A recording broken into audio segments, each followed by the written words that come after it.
Hello, my name is Connie Haggerty. I'm an occupational therapist at Wheeling Hospital. I've been working there for 3 years, but I've been an occupational therapist for 19 years. So today we're going to go over some things to help prevent falls. So let's talk about some prevention because that is really key to preventing a fall. First, we want to recognize that most falls among older adults result from interacting risk. We want to describe how occupational therapy practitioners can help you reduce your risk of falls and identify strategies and resources that you can use to reduce your risk of falls. So why do falls happen? There are 3 things that factor into a fall. First is physical risk factors.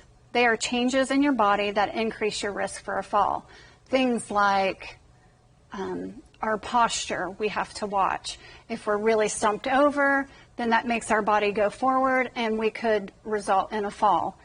We need to also watch things like our blood pressure. Sometimes when we're going from laying down to sitting to standing, we need to transition and give our bodies time to catch up. Then we have behavioral risk factors. These are the things we do or don't do that increase our risk of falling. These are things like thinking that we can do it all on our own and not asking for help. These are things like going too fast and not taking our time. And then we also have environmental risk factors. That's probably the largest thing we think of when we think of falls. Things like ice, wet floors, not having clear pathways. So what is occupational therapy? Occupational therapy helps you do everything that you want to do to be independent in life. We focus on daily activities to help people remain as independent as possible despite their injury, their illness, or their disability. The term occupation refers to a person's involvement in meaningful activities. For many, occupations are linked to important life roles and reflect our values and our identities.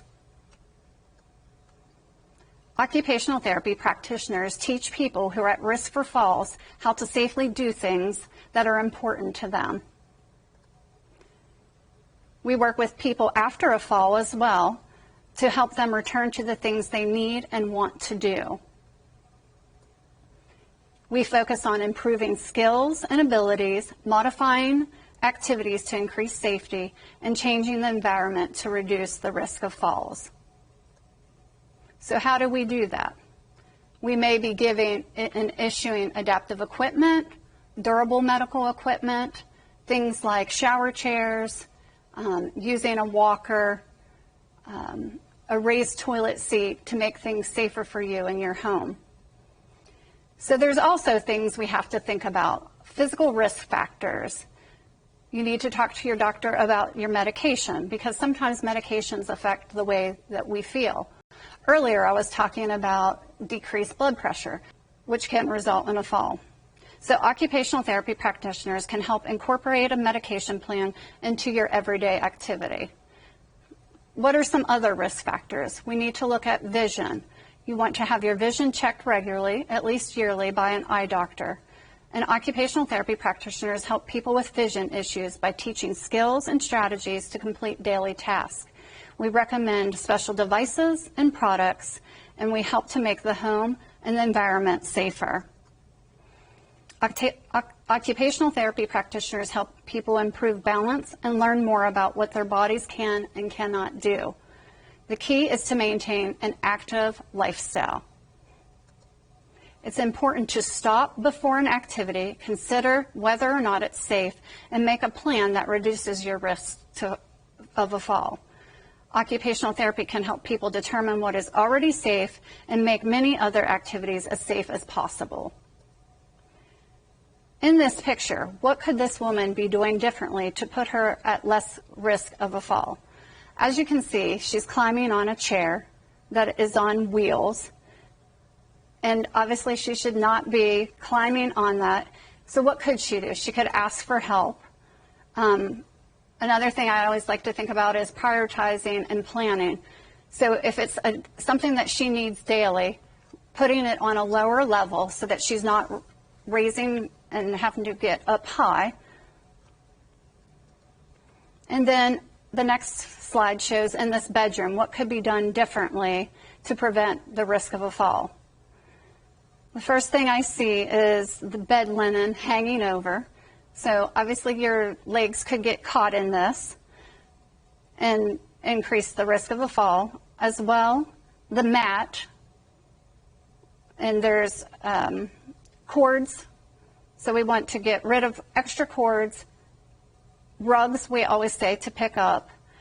And we always want good lighting so that we can see what we're doing. In occupational therapy, we're looking at the home and we do a safety assessment. This involves carefully assessing a person's ability and determining whether the home environment fits the person and supports the independence.